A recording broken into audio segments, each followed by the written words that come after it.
No गुरुदेवो महेश्वरः गुरुसाक्षात् परं ब्रह्म तस्मै श्रीगुरवे नमः। अखण्डमण्डलाकारं व्याप्तवेन चराचरं यत्पदं दर्शनेन तस्मै श्रीगुरवे नमः। ओ निर्नामनिकेश्वर निरञ्जनानन्दघन त्रिपुरा परमेश्वर गगन सिन्धु भैरव महातार बाबाजी श्रीचरणो नमः। विश्वं गुरुभ्यो नमः। सच्चित् आनंद गुरुभ्यो नमः।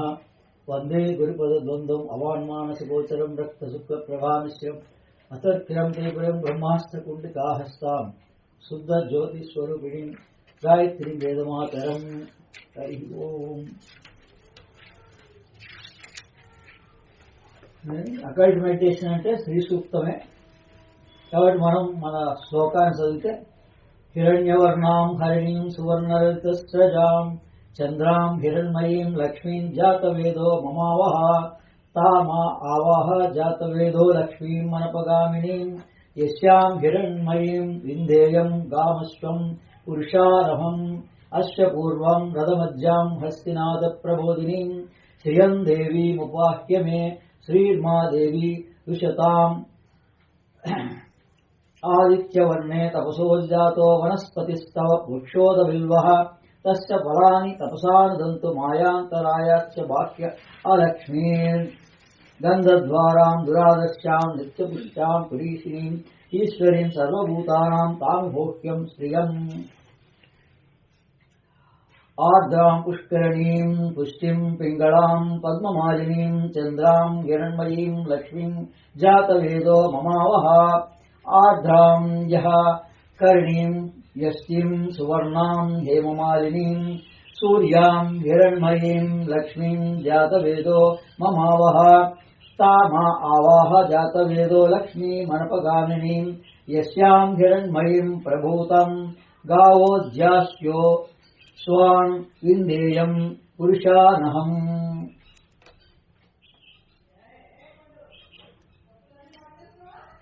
ఫలశ్రుతి శుచిమంతుడై ప్రయత్నం గలవాడై అనుదినము శ్రీ సూక్తాన్ని దాని యొక్క 15 రుక్కులను శ్రీకాముడై వాడు నేతితో హోమం చేయించు జపించవలెను.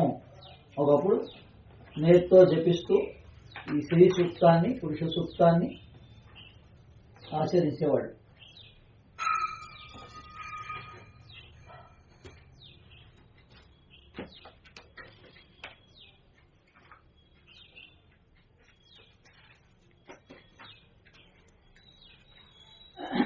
దీని ముందు మాట ఏంటంటే అకల్ట్ మెడిటేషన్కి ఆధ్యాత్మిక విజ్ఞానం బేసిక్ గా 7 తత్వాలు. అవి ఆది, అనుపాదక, ఆత్మ, బుద్ధి, మనోమయ, కామమయ, స్థూల. అంటే ఆధ్యాత్మిక విజ్ఞానం మొత్తం 7 కిరణాల సూర్య విజ్ఞానం ఎలా అయితే ఉందో ఆ రకంగా 7 రోజులు మనకి ఎలా అయితే ఉన్నాయో ఈ 7 రోజుల యొక్క విజ్ఞానాన్ని మనం తెలుసుకుంటే భగవద్గీతలో కాలోస్మి, నేను కాలస్వరూపుణ్ణి అన్నాడు. కానీ అంత చిన్నగా ఒక భగవంతుడు ఎన్ని ఎలా తెలుసుకోవాలి అంటే మనం ఏ కాల గమనంలో ఉన్నామో వారము, నెల, సంవత్సరము, పక్షం మధ్యలో ఎలా ఉన్నాయో మరి వీటి గురించి కూడా మనం తెలుసుకోకుండా రోజులు గడిచిపోతూనే ఉన్నాయి, సంవత్సరాలు గడిచిపోతూనే ఉన్నాయి.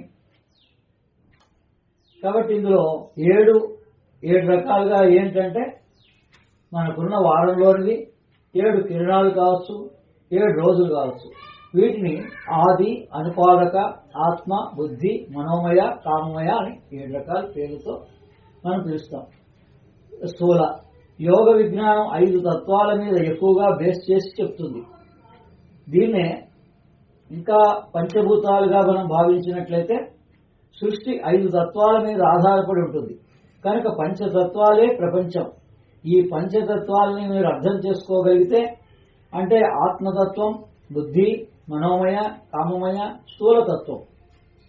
వీటినే మనం పృథ్వీ, జలము, అగ్ని, వాయువు, ఆకాశం అంటున్నారు. పోనీ ఒకటి తెలియకపోతే ఒకటి తెలుసు కదా మనకి. భూమి, జలము, అగ్ని, వాయువు, ఆకాశం అనేది మనందరికీ తెలుసు. దాన్నే ఆధ్యాత్మికతలో ఏమంటారంటే ఆత్మతత్వము, ఆకాశతత్వాన్ని ఆత్మతత్వం అంటారు. ఆ తర్వాత బుద్ధి, వాయుతత్వాన్ని బుద్ధి, మనోమయ, కామమయ, స్థూలతత్వం. ఇవే చక్రాలు.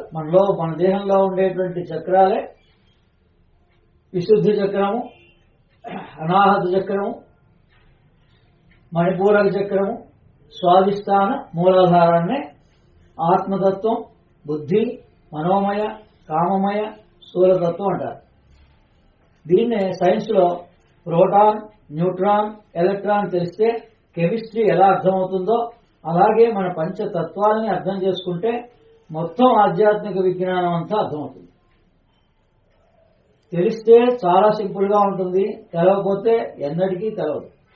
సమయం లేదు అన్నటువంటి వాడికి, పుస్తక పరిజ్ఞానం లేదు అన్నటువంటి వాడికి, అసలు ఏ విషయానికి లేదు అనేటువంటి వాడికి ఎప్పటికీ తెలవదు. తెలుసుకోవాలనే జిజ్ఞాస ఉన్నవాడికి వాడికి ఆ పుస్తకం సూచించబడుతుంది, వాడినే ఎత్తుకుంటూ గురువు వస్తాడు, వాడికే ఆ యోగ ప్రాప్తి కలుగుతుంది, జన్మధన్యం పొందుతుంది. ప్రతిదీ సాధ్యమే, ఇందులో ఏ కష్టతరమైనవి ఏం లేవు.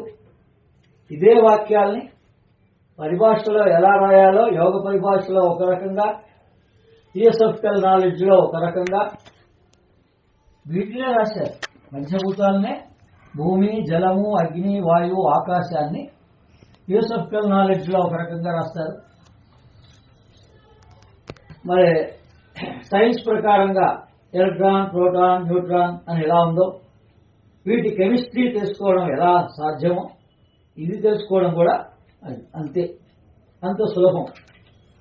అందుకని ఈ అకల్ట్ మెడిటేషన్ అన్నా, ఏ ట్రీటైజ్ ఆన్ వైట్ మ్యాజిక్ అన్నా కూడా శ్రీ సూక్తమే. శ్రీ సూక్తంలోని 15 శ్లోకాల యొక్క యోగపరమైన, ధ్యానపరమైన అంతరార్థాన్నే అకల్ట్ మెడిటేషన్ అంటారు.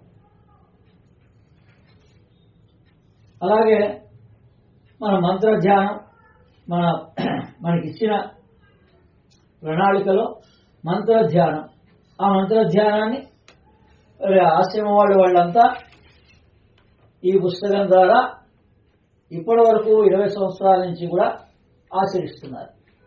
దాన్నే నేను PDF ఫైల్ కింద తీసి గతంలో ఇవ్వడం జరిగింది.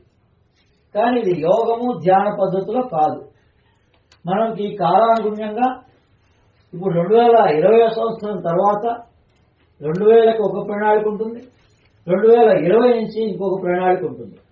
అందుకని మనం ప్రస్తుతం 2025లో ఉన్నాం కాబట్టి ఇప్పటికే 5 సంవత్సరాలు వెనకున్నాం. ఈ 5 సంవత్సరాల్లో ఆయన మాస్టర్ గారు మనకి శ్రీ మహాలక్ష్మి యోగ ధ్యాన పద్ధతిలో మహాలక్ష్మి సాధన ఎలా చేసుకోవాలి అన్నదాన్ని మనకి 14లోనే రాసిచ్చారు. ఇప్పటికే మనకి 11 సంవత్సరాలు దాటిపోయింది. మనం ఇచ్చిన విజ్ఞానాన్ని ఉపయోగించుకోలేదు. ఇక నుంచన్నా మహాలక్ష్మి సాధన, అమావాస్య సాధన ద్వారా మరి ఈ సంవత్సర కాలంలో ఒక్కొక్క చోట ఆ విజ్ఞానాన్ని అందించే ప్రయత్నం నేను చేస్తున్నాను. అలాగే శ్రీ సూక్తం ఉంది. మరి అందులో మంత్ర జపం చేసిన తర్వాత శ్రీ సూక్తం పారాయణ చేయాలి అని ఉంటుంది.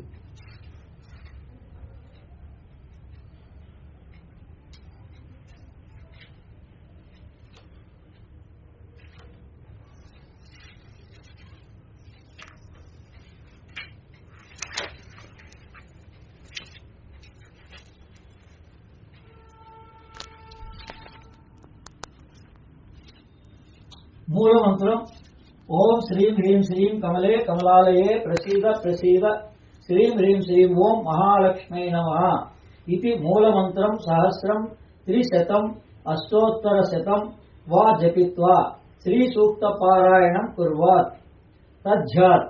అంటే ఈ మూల మంత్రాన్ని 1000 సార్లు గాని, 300 సార్లు గాని, లేక 108 సార్లు గాని జపించి వారి వారి ఆర్థిక అవసరాలని బట్టి, వాళ్ళకి సామాన్య అవసరం ఉంటే 108 సార్లు చేయాలండి. మన అవసరం లక్షల్లో ఉంటే 300 సార్లు చేయాలి. ప్రతిసారి సంధ్యావందనం లాగా ఉదయం, మధ్యాహ్నం, సాయంత్రం. ఎవరికైనా అందరికీ నియమాలు అంతే. మన అవసరాలు ఎంత ఉన్నాయో అంత జపం చేసుకోవాలి. మన అవసరం కోట్లల్లో ఉంది సమస్య అంటే మరి 1000 సార్లు ఉదయం, మధ్యాహ్నం, సాయంత్రం చేసుకోవాలి. చేసేటప్పుడేమో మనం ఒక మాల చేస్తాం. మన అవసరాలు, మన శారీరక ఇబ్బందులు మాత్రం చాలా పెద్ద ఉంటాయి. అన్నీ స్పష్టంగా రాయబడి ఉన్నాయి. అయినా మన మనస్సు రాసిన దాన్ని కూడా ఆచరించదు. ఆ తర్వాత ఏముంది? శ్రీ సూక్త పారాయణ చేసుకోవాలి. ఆ శ్రీ సూక్త పారాయణాన్ని ధ్యాన యోగ పద్ధతిలో ఎలా చేసుకోవాలి అనేదే అకల్ట్ మెడిటేషన్ గా మనం ఆచరిస్తున్నాం. అదే ఇప్పుడు ఇదంతా దేనిలో భాగం అవుతుంది? మహాలక్ష్మి మంత్ర ధ్యానంలోని భాగమే. అందుకని కాగితం ఒకటే ఉంది, దాని అర్థం అంతరార్థం జిజ్ఞాస ఉన్నటువంటి వాడు ఎవరికి ఏ మార్గంలో దీక్ష కావాలంటే మహాలక్ష్మి మంత్ర దీక్ష వేరేగా ఉంటా ఉంది, అలాగే కర్మ ధ్యాన దీక్ష వేరేగా ఉంటుంది, అలాగే యోగ ధ్యాన పద్ధతిలో క్రియాయోగ దీక్ష, సమర్థ సద్గురు స్పర్శ ధ్యాన దీక్ష వేరుగా ఉంటుంది.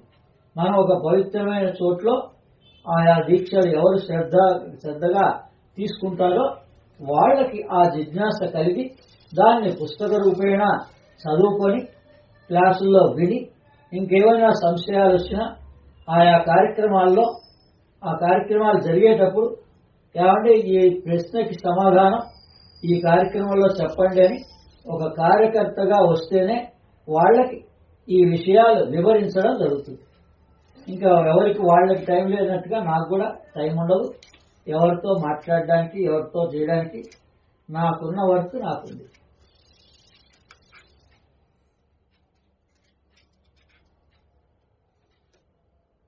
తర్వాత ఫిజిక్స్, కెమిస్ట్రీలో ఉన్నటువంటి నియమాలు సరిగ్గా మనం కనుక అర్థం చేసుకుంటే ఆధ్యాత్మిక విద్య మనకు అర్థమవుతుంది. మనందరం కూడా డిగ్రీ హోల్డర్స్, చదువుకున్న వాళ్ళం. అందులో ఫిజిక్స్ ఉంది, కెమిస్ట్రీ ఉంది. ఆ ఫిజిక్స్, కెమిస్ట్రీలో ఉన్నటువంటి నియమాలను కనుక మనం సరిగ్గా అర్థం చేసుకుంటే ఈ ఆధ్యాత్మిక విద్య కూడా దానిలోని భాగమే. ఎలా అయితే మూడు విభాగాలుగా మనం విద్య నేర్చుకున్నామో, మ్యాథమెటిక్స్ కావచ్చు, ఫిజిక్స్ కావచ్చు, కెమిస్ట్రీ 3 ఉన్నాయి. అదే గాయత్రి విజ్ఞానం. మనం ఏం చదువుకున్నా ప్రపంచంలో పుస్తక రూపేణ ఒక స్కూల్లో కావచ్చు, కాలేజీలో కావచ్చు, యూనివర్సిటీలో కావచ్చు, ఇదంతా కూడా సూర్య విజ్ఞానమే.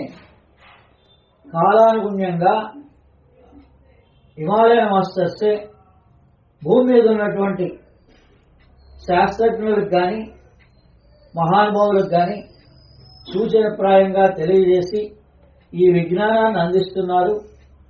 స్థూల దేహం గురించి, సూక్ష్మదేహం గురించి, కారణదేహం గురించి చాలా స్పష్టంగా తెలియజేసిందే గాయత్రి విజ్ఞానం అనేది. ఎప్పుడైతే మనం బాల్యంలో ఉపదేశ ప్రకారంగా తండ్రి ద్వారా, తల్లి ద్వారా పంచాక్షరీ మంత్రమైన ఓం నమ శివాయ లేదా అష్టాక్షరీ మంత్రమైన ఓం నమో నారాయణాయ మరి 8వ సంవత్సరం నుంచి మనం జపిస్తే ఈ పాటికి లక్షల జపం పూర్తవుతుంది. మనకంతటి వనరులు సమకూర్తాయి లక్షల్లో. మనకే ధనంతో పని లేదు కదా. తల్లిదండ్రులు మన గురించి అంత డిపాజిట్ చేసి మన భవిష్యత్తు గురించి మనకు కావాల్సినవన్నీ తల్లిదండ్రులే సమకూరుస్తారు. కానీ మనకి మాత్రం ఆ జ్ఞానం, ఈ గాయత్రి మంత్రాన్ని కానీ ఏ మంత్రాన్ని కానీ మనం కనుక లక్షల్లో కనుక చేస్తున్నట్లయితే దీని అర్థం ఏంటి అనేటువంటి ఆలోచన మనకి ఈ పాటికి ఎప్పుడో వచ్చేది. ఏ మంత్రానికైనా 3 విభాగాలు ఉంటాయి. దాన్ని ఛందస్సు అంటారు. గాయత్రి ఛందస్సు ద్వారా ఉంటాయి మంత్రాలు, అనుష్ఠుప్ ఛందస్సు ద్వారా ఉంటాయి. కాబట్టి వీటి అర్థం ఏంటంటే దీని స్థూల దేహం యొక్క పరిజ్ఞానాన్ని, సూక్ష్మదేహం యొక్క పరిజ్ఞానాన్ని, కారణదేహం యొక్క పరిజ్ఞానాన్ని భగవంతుడు మనకి చిన్నప్పటి నుంచే అందించాడు. మన అజ్ఞానం కొద్దీ మనం ఆ దృష్టితోటే దాన్ని స్వీకరించలేదు.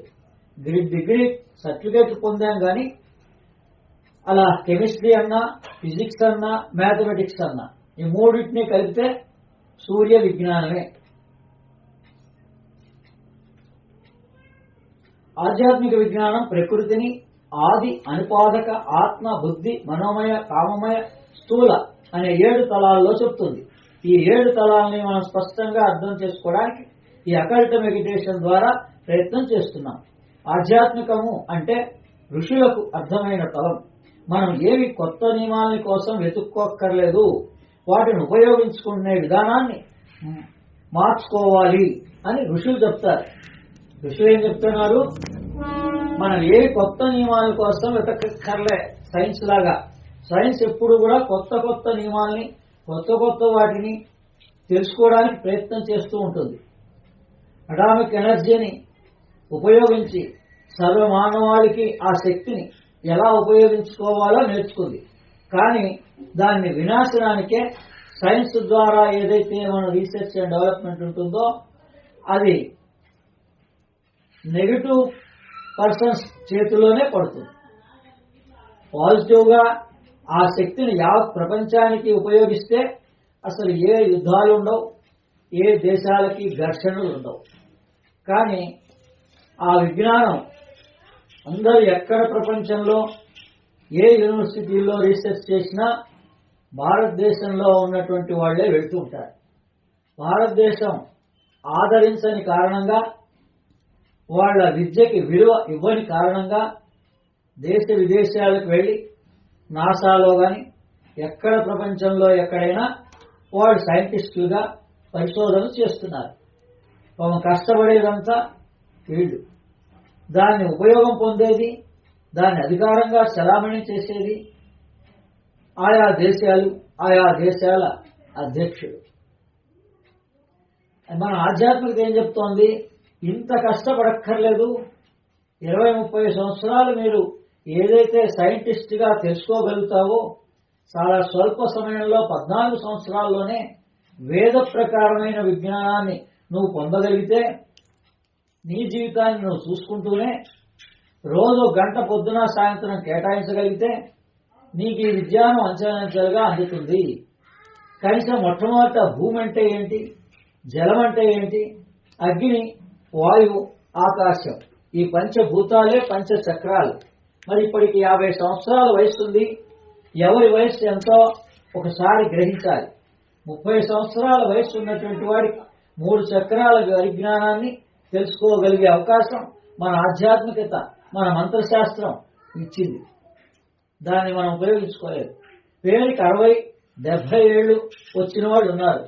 అంటే ఈ పాటికి మొత్తం యోగ ప్రకారంగా మూలాధారం నుంచి సహస్రారం వరకు అన్ని చక్రాల యొక్క పరిజ్ఞానం. అంటే ఆ చక్రాలు అంటే వాటిని ముందుకి తిప్పొచ్చు, వెనక్కి తిప్పొచ్చు. అంటే అక్కడ వచ్చిన డ్రాబ్యాక్స్ ని మనకి మనమే పరిష్కరించుకోవచ్చు అని అర్థం. ఆ దృష్టితో దీక్షగా ఒక్కొక్క చక్రానికి 10 సంవత్సరాలు భగవంతుడు మనకి ఆయుష్నిచ్చాడు రెక్టిఫై చేసుకోవడానికి ఒక్కొక్క గ్లాండ్ ని. అందుకని చాలా మంది అడిగారు, వేరే వాళ్ళు అడిగారు, మీరు కాదు ఏమండి కమలాత్మిక మంత్రం చేస్తే మా స్పెయిన్ ప్రాబ్లం అంతా పోతుందా, మన బాడీ పెయిన్స్ అన్ని పోతాయా? ఇవన్నీ ఏ గ్రంథికి సంబంధించింది మీ ప్రాబ్లం? గొనాల్డ్ గ్రంథికి సంబంధించింది. మీరు ఎవరి దగ్గర మంత్రం తీసుకున్నారో ఆ మంత్రం ఇచ్చిన గురువుని సాంకేతికంగా, శాస్త్రీయ పరంగా దాని గురించి వివరణ అడగాలి. అదే మారిల రామకృష్ణ గారు అయితే ఈ విధంగా ఒక గాయత్రి మంత్రం చేసుకోమని చెప్పినా, ఒక మహాలక్ష్మి మంత్రం చేసుకోమని చెప్పినా, దాన్ని చక్రాలకి ఎలా ఉపయోగించుకోవాలి, ఏ ప్రాబ్లమ్స్ వస్తే ఎలా రెక్టిఫై చేసుకోవాలి అనేది ఒక పుస్తకంలో కాదు, రహస్యాలు అది వేరే వేరే ఎక్కడెక్కడో రాస్తారు. మరి అటువంటి పుస్తకాలన్నీ మనం చదువుతూ పోతుంటే మనకు కావాల్సిన సమస్యకి సమాధానం కూడా ఖచ్చితంగా దొరుకుతుంది. అది పర్మనెంట్ సొల్యూషన్. లేదు అంటే మనం గ్రహాల మీద ఆధారపడి మన గ్రహాలనే నమ్ముకొని ఆ గ్రహస్థితే బాలేదనుకొని ఇంకా ఆ పద్ధతిలో ఏదో టెంపరీ నివారణ ఉపాయాల్ని పొందుతున్నాం. కానీ ఆధ్యాత్మికత ఏం చెప్తుంది? పర్మనెంట్ గానే నీకు సొల్యూషన్స్ ఉన్నాయి.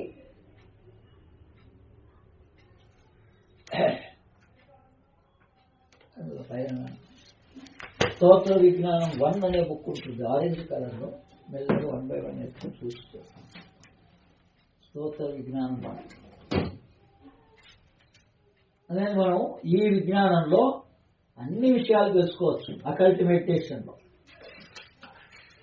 ఈ సైంటిస్టులు ఏం చెప్తున్నారంటే పదార్థం అంతా కూడా ఒక ఆలోచన క్షేత్రం నుంచి కిందికి దిగొచ్చింది అంటున్నారు.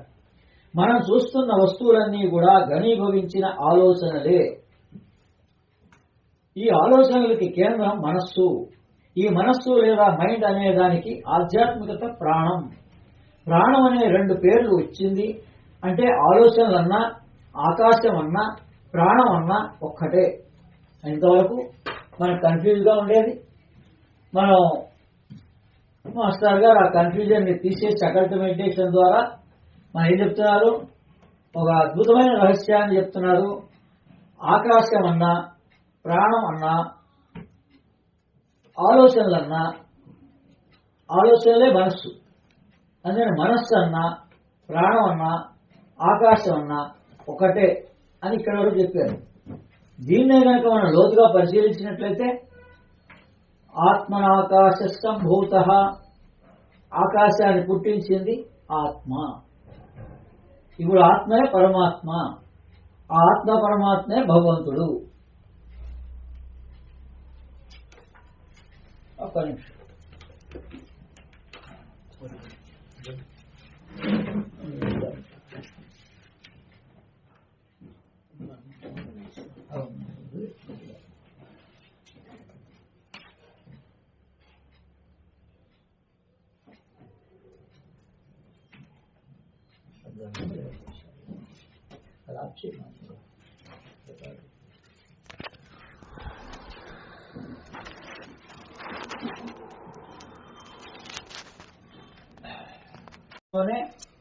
మాస్టర్ గారు నాకు అందించిన విజ్ఞాన ప్రకారంగా మనం ఈ రోజున ఏ గ్రహాలు గ్రహస్థితి గురించి ఎంత భయపడుతున్నారో, ఎంత ధనాన్ని ఖర్చు పెడుతున్నారో దాన్ని విజ్ఞాన ప్రకారంగా మనం చూసే పంచాంగంలో నవగ్రహ స్తోత్రాలు శ్లోకాలు ఉంటాయి. రవి అంటే జపాకుసుమ సంకాశం కాశ్యపేయం మహాద్యుతిం తమోరిం సర్వపాపఘ్నం ప్రణతోస్మి దివాకరం. చంద్రజపం దశశంక తుషారాభం క్షీరోదార్ణవ సంభూతం నమామి శశినం సోమం శంభోర్మకుటభూషణం. కుజ ధరణీ గర్భ సంభూతం విద్యుత్కాంతి సమప్రభం కుమారం శక్తిహస్తం తం మంగళం ప్రణమామ్యహం. పంచాంగం. అలాగే గురువుది దేవానాంచ ఋషీణాంచ గురుకాంచన సన్నిభం బుద్ధిమంతం త్రిలోకేశం తం నమామి బృహస్పతిం. శుక్రగ్రహం హిమకుంద మురాలాభం దైత్యానాం పరమం గురుం సర్వశాస్త్ర ప్రవర్తారం భార్గవం ప్రణమామ్యహం. శనిది నీలాంజన సమాభాసం రవిపుత్రం యమాగ్రజం ఛాయామార్తాండ సంభూతం తం నమామి శనేశ్వరం. అర్ధకాయం రాహు అర్ధకాయ మహావీరం చంద్రాదిత్య విమర్జనం సింహిగా గర్భ సంభూతం తం రాహు ప్రణమామ్యహం. కేతు పలాశ పుష్ప సంకాశం తారకాగ్రహ మస్తకం రౌద్రం రౌద్రాత్మకం ఘోరం తం కేతుం ప్రణమామ్యహం. ఇక్కడేం రాశాం, మంగళ బుధ గురు శ్లోకాల్ని మంత్రాల్ని తప్పనిసరిగా ప్రతి వాళ్ళు పఠించాలి. రెండోది ఈ ఋగ్వేద యజుర్వేదములందు ఈ నవగ్రహ మంత్రాలు ఉన్నాయి. సూర్య బీజ మంత్రం ఓం హ్రాం హ్రీం హ్రౌం సహ సూర్యాయ నమః. చంద్ర బీజం ఓం శ్రాం శ్రీం శ్రౌం సహ చంద్రాయ నమః. మంగళవారం బీజ మంత్రం ఓం క్రాం క్రీం క్రౌం సహ భౌమాయ నమః. బుధ బీజ మంత్రం ఓం భ్రాం భ్రీం భ్రౌం సహ బుధాయ నమః. గురు బీజ మంత్రం ఓం గ్రాం గ్రీం గ్రౌం సహ గురవే నమః. శుక్ర బీజ మంత్రం ఓం ద్రాం ద్రీం ద్రౌం సహ శుక్రాయ నమః. శని బీజ మంత్రం ఓం ప్రాం ప్రీం ప్రౌం సహ శనిశ్చరాయ నమః. రాహు బీజ మంత్రం ఓం భ్రాం భ్రీం భ్రౌం సహ రాహవే నమః. కేతు బీజ మంత్రం ఓం స్త్రాం స్త్రీం స్త్రౌం సహ కేతవే నమః. ఇది ఋగ్వేద యజుర్వేదములందు ఉన్నటువంటి మంత్రాల్ని మీరు కనపడేటువంటి బ్రాహ్మణులకు గాని మీరు చూసే దేవాలయాల్లో వాళ్ళకి గాని ఈ మంత్రాలు తెలవదు. అంతటి విజ్ఞానాన్ని కల్లూరి సూర్యనారాయణ గారు అని చెప్పేసి ఉప్పల్లో ఉండేవాడు ఆయన మహాత్ముడు. ఆయన గాయత్రీ దేవత సాక్షాత్కారం పొందారు. బాసరలో దీక్ష చేసి సరస్వతీదేవి కటాక్షాన్ని పొందారు. ఆయన సిద్ధి పొందారు, ఇప్పుడు లేరు. ఆ మహానుభావుడు వెళ్ళిపోతూ ప్రస్తుతం నేనున్న పరిస్థితిలో, అంటే ఆయనకి పిల్లలు వాళ్ళు బయట ఉండేవాళ్ళు, ఆయన హయ్యర్ ఆఫీషియల్గా స్టేట్ గవర్నమెంట్లో పనిచేశారు. ఉప్పల్లో ఇల్లుంది. కానీ ఆధ్యాత్మికంగా ఆయన రాసిన పుస్తకాలకి ఆయన చెప్పారు, ఎవరు చదివేవాళ్ళు లేరు బాబు, పుస్తకాలు చూసేవాళ్ళు లేరు, అందుకని ఈ విజ్ఞానాన్ని నీకు అందజేస్తున్నాను, నువ్వు పుస్తకాలు రాస్తున్నావు కాబట్టి అందుకని నీ పుస్తకాల్లో రాయు అని చెప్తే మొట్టమొదటి పుస్తకంలోనే ఈ నవగ్రహ మంత్రాలని నేను ఇవ్వడం జరిగింది. ఈ రోజుకి వచ్చి ఆయా పుస్తకాలని మారేళ్ల రామకృష్ణ గారి పేరు మీదనే, స్తోత్ర విజ్ఞానం అనే పేరు మీదే రాశాం. ఏ ఆశ్రమము రామకృష్ణ గారి ఆశ్రమాలు దానికి విలువ ఇవ్వలేదు. వాళ్ళ గ్రహాల భయాలతో, ఆయా ప్రాబ్లమ్స్తో ఇప్పటికీ సతమతం అవుతూనే ఉన్నారు. ప్రతి వాళ్ళ ఇంట్లో పంచాంగం ఉంటుంది. కనీసం మీ ఇంట్లో ఉన్నటువంటి క్యాలెండర్ని ఉపయోగించుకోండి. కానీ ఇదంతా గురుముఖత విద్య. గురువు దగ్గరికి వచ్చి ఆయన ద్వారా ఉపదేశం పొంది ఆచరించవలసి ఉంటాయి. అందుకని ఇప్పుడు ఇక్కడ ఏముంది, రవి దశ నడుస్తోందండి, బాగాలేదు అది ఇదంటే 6000 మంత్రాన్ని 6000 ఈ శ్లోకాన్ని కానీ పఠిస్తే మనకి రవి గ్రహ దోషం పోతుంది.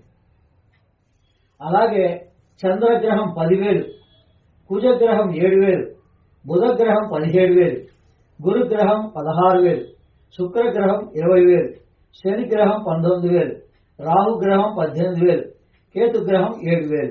ఈ శ్లోకాలు పఠించడం వలన గ్రహ దోషాలు పరిహారమై ఆయురారోగ్య భాగ్యాలు చేకూరుతాయని మనకింత చిన్నప్పటి నుంచి పంచాంగంలో రాసినా గాని మనం భ్రమ కొద్దీ మనం వాటిని చదవకుండా, తల్లిదండ్రులు చదవకుండా, పిల్లల గురించి తల్లిదండ్రులు చిన్నప్పుడే బాల్యావస్థలో అయితే తల్లిదండ్రులు చదవచ్చు, సరే పెద్దయినా కూడా మరి వాళ్ళు చదవనప్పుడు వీళ్ళు చదవచ్చు.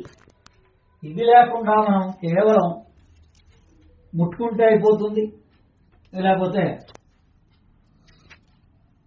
ఎక్కడో కుంభమేళాకి వెళ్ళిపోతే అయిపోతుంది, కాశీకి వెళ్ళిపోతే అయిపోతుంది అని మనం అజ్ఞానంగా గురువు దగ్గర రావడానికి టైం ఉండదు, గురు పూర్ణమి అటెండ్ అవ్వడానికి టైం ఉండదు. ప్రతి గురు పౌర్ణమి గురు పూర్ణమితో సమానం. అందుకని గురువులు 12 సార్లు ఎలా ఉపయోగించుకున్నారో వాడు ధన్యుడవుతాడు. అలాగే అమావాస్య అంటే అమ్మవారిని 12 అమావాస్యలకి ఎలా పూజించాలో అలా పూజిస్తే ఆ పూజ వల్ల ఫలితము కలిగి తద్వారా యోగ ధ్యానంలో కూడా వెళ్ళగలిగే అవకాశం వస్తుంది. ప్రస్తుతానికి సైంటిస్టులు మానవ సమాజం మనస్సు అనే దేనిని అంటున్నారో దాన్నే ఆధ్యాత్మిక విజ్ఞానంలో ఆకాశము, ప్రాణము అని 2 విభజించుకొని చెప్తున్నాయి. ఎంత రహస్యమైంది. నా మనస్సుని గుర్తుపట్టలేదు. మీరు మనస్సుని జీవితంలో పట్టుకోండి అంటే మనస్సును పట్టుకోలేదు. కానీ ఆ రహస్యం తెలవాలి కదా. ఆకాశం బాగా గమనించండి. మైండ్ అని చెప్పేసి సైంటిస్ట్ చెప్తున్నారు, మానసిక సమస్యలు అని చెప్తున్నారు. కానీ ఆ మనస్సుని ఎలా పట్టుకోవాలి, మనస్సుని దేంతో రెక్టిఫై చేయాలి అనేటువంటిది సైన్స్లో లేదు. అందుకే మానసిక సమస్యలకి, బ్రెయిన్కి సంబంధించిన వాటికి మాస్టర్ గారు కూడా రాశారు. మా జీవిత కాలంలో కూడా మేము చూసే, దాన్ని అనుభవించే, మా సమయాన్ని ఈ ఆధ్యాత్మిక ఏ గురువులైనా ఆ స్వాధ్యాయానికి, ఆ క్రియాయోగానికి సమర్పించడం జరిగింది. స్వయం మా అత్తగారికి, మామగారికి క్యాన్సర్ పేషెంట్స్ ఎంతో ఆశతోటి మన అవసరాలన్నీ గట్టెక్కుతాయి. అత్తగారు మామగారు కోటీశ్వరులైతే, ధనవంతులైతే మన కష్టాలు గట్టెక్కుతాయని అందరిలానే ఆశగా పెళ్లి చేసుకోవడం జరిగింది.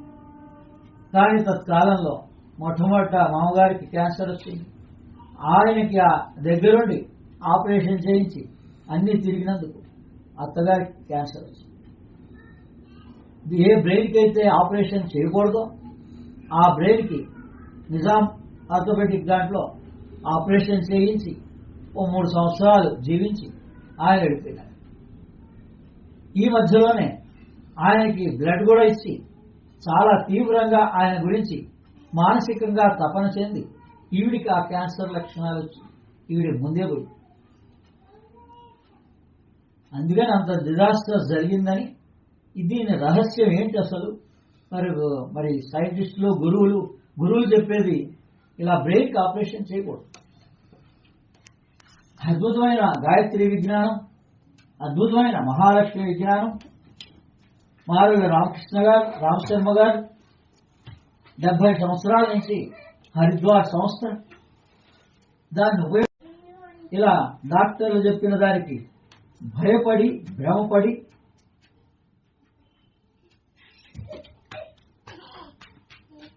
మన ధనమంతా కూడా దానికే వెచ్చించి,